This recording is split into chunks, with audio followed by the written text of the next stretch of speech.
Muhammad Yusuf Kalla, orang nomor 2 di negeri ini, ketua umum partai terbesar, telah menyatakan siap maju menjadi calon presiden dalam pemilu 2009. Apa strategi JK untuk memenangkan pertarungan dan menjadi orang nomor 1? Kini giliran JK. Saya Najwa Shihab. Saya ajak Anda menyimak perbincangan khusus bersama Wakil Presiden, Bapak Muhammad Yusuf Kalla. Assalamualaikum. Waalaikumsalam. Pak Yusuf, terima kasih banyak waktunya. Apa kabar Pak? Baik. Alhamdulillah, sehat-sehat ya Pak ya. Baik. Ayo, Mari Pak. Pak Yusuf Kalla, Pak betul-betul sudah mantap maju jadi orang nomor 1? Insya Allah. Insya Allah. Ya. Apa latar belakang kemantapan itu Pak? Ya, pertama soal keyakinan, soal keinginan untuk memuliakan bangsa dan negara, itu yang pertama. Dan saya dengan pengalaman yang panjang mempunyai keyakinan bahwa saya mampu untuk berbuat yang lebih baik untuk bangsa ini. Kedua, tentu sebagai ketua partai, itu amanah daripada partai yang tentu juga akan diformalkan dan selanjutnya. Tapi sudah oleh ketua DPD semua mengamanahkan seperti hal yang sama. Itu dua hal yang sangat penting. Apakah memang ini konsekuensi sebagai ketua partai atau memang keinginan pribadi? Karena kalau yang kita tangkap dari berbagai penderitaan dan rangkaian peristiwa yang terjadi Pak Yusuf, seolah-olah Bapak seperti ditodong begitu, di fait accompli, harus mau jadi capres karena Golkar malu kalau tidak punya capres sendiri. Kedua-duanya.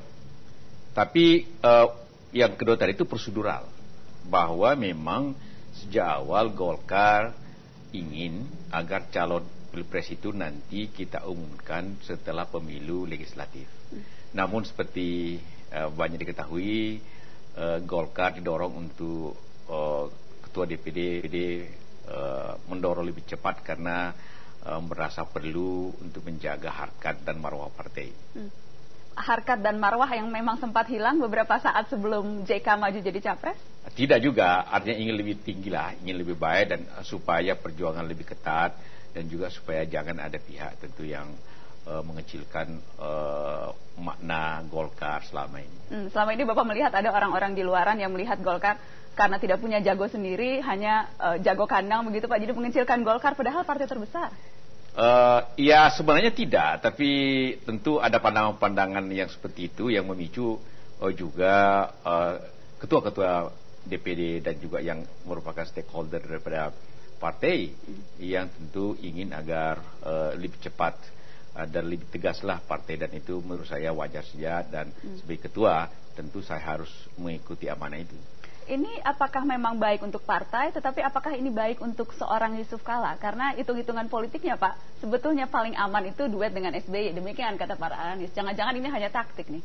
Saya selalu berpendapat begini, dalam hidup ini harus ada prioritas kepentingan.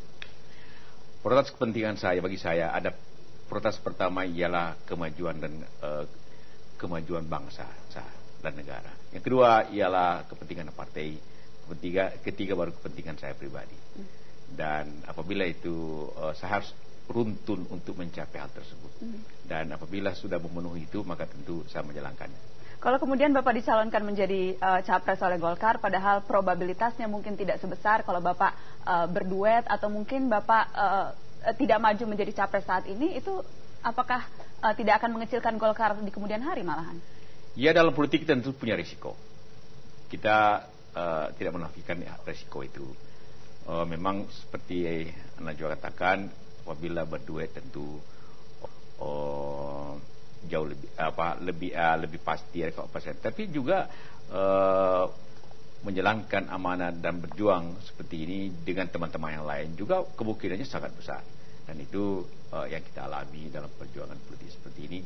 Dan juga yang paling penting ialah keyakinan bahwa dengan memilih jalan ini, saya yakin betul bahwa kita semua dapat berbuat lebih baik. Sudah mantap betul jadi ya Pak ya? Seperti katakan, ya dalam hati saya selalu saya tegas dan selalu yakin apabila saya sudah menjatuhkan pilihan, saya akan bekerja keras, yakin pilihan itu akan saya capai, dan apapun risikonya tentu saya akan tanggung. Karena masih ada yang menilai jangan-jangan ini hanya sekedar taktik politik. Tidak betul-betul ayam timur, ayam jago dari timur ini masih belum begitu kuat nyalinya sebetulnya. Orang boleh menilai bermacam-macam, karena memang politik tidak ada sesuatu yang tertutup sama sekali. Tetapi begitulah yang kita jalani pada dewasa ini. Apakah memang sempat ada pembicaraan bahwa kemungkinan duet ini sebetulnya masih layak untuk dipertahankan? Sebenarnya ya, tentu karena kami sering juga secara langsung atau tidak langsung memikirkan bangsa ke depan secara bersama-sama. Dengan berpikir seperti itu berarti kan kita sebenarnya berpikir bagaimana sih kita menyelesaikan bangsa ini, bagaimana memajukan bangsa ini. Itu niat sama-sama. Dan juga secara tersirat juga kami berdua sepakat untuk berjuang bersama-sama.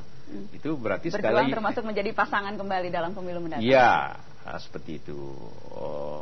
Tapi selalu saya katakan bagi saya apa saja yang untuk kemajuan bangsa saya jalani.